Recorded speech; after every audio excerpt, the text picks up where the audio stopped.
هغې سره سره موږ ته مشکلات هم راځي، زموږ خلاف به خلک هم یو کېږي،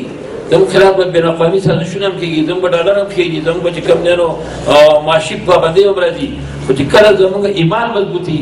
زموږ خارجه او پالیسي چې کوم دی نو هغه مضبوطوي، انشاءالله چې په دې دا ملک به نظریاتي طور جغرافیایي طور انشاءالله دا محفوظ وي. دا څوک یو ذمه دار فورم دا خبره ځکه له کوم حفیظ صاحب ناست مشران دي. زموږ یو بدقسمتي شته دی،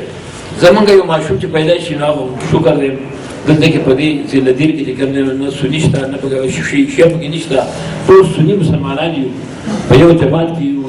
یو مسلک دی، داسې بل څه شی پکې نشته څنګه چې ښکته په علاقو کې.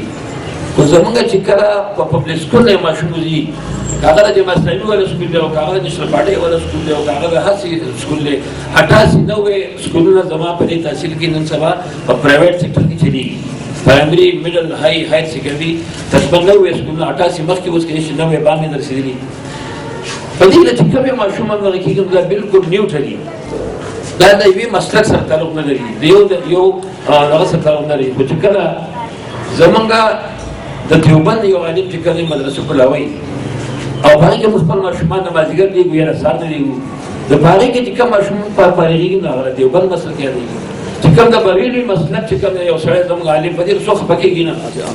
په دې کې چې کوم د یو سړی خپل ماشوم دغه داخلوي نو هغه بیا چې کوم دی بریلی شي.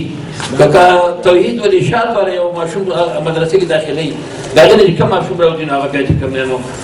دغه شي دا توحید والارشاد والا شي یا چې کوم یو پنځپیر والا شي، اهل حدیث والا شي، څه کم از کم د علماو کرام ته بېچاره ډېر شي زموږ مشترک دي. زموږ کلمه یو ده، زموږ پیغمبر یو دی، زموږ قرآن یو دی، زموږ حدیث یو دی. د دې نه لاندې چې کوم دی زموږ یقین دا دی زموږ د پیغمبر صلی الله علیه وسلم دین چې کوم دی نو دا به قیامت ته پورې اوس 1400 کاله نه دي شوي، 1400 کاله کې موږ څومره فرقې شولي او خدای خبره چې 1400 کاله کېږي نو کوم دا پیغمبر اصل دین پرېښودو موږ په فرقو پسې لاړ شو. دا د انګریزانو د غیر ملکي خلقو یو سازش دی چې دا شنه به زموږ د ناکامۍ سبب جوړېږي. زه د علماو ته سوال کوم چې کم از کم په داسې یو فورم کې چېرته کې تاسو راجمع کېږئ، یو ځل په دې وچ کې هم داسې خلک راغونډ شوي وو، موږ په هغې باندې ډېر خوشحاله چې په یو بل پسې دا مسلکي فرقهواري نفرتونه دا خلک په دې خبرو کې جلسو له بوتلل، دا خلک کوم په دې دغو کې شریکول، دا کم از کم چې دا ماشومان دا بالکل تاسو مسلمانان ته جوړوئ،